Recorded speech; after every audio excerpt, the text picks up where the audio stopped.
watch number 430, effective until 2 a.m. Thursday.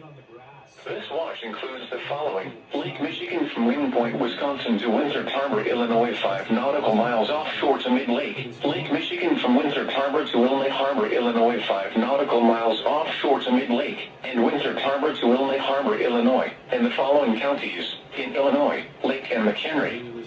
Remember, a severe thunderstorm watch means the conditions are favorable for the development of severe weather, including large hail and damaging winds, in and close to the watched area. While severe weather may not be imminent, persons should remain alert for rapidly changing weather conditions and listen for later statements and possible warnings. Stay tuned to NOAA weather radio, commercial radio and television outlets, or internet sources for the latest severe weather information.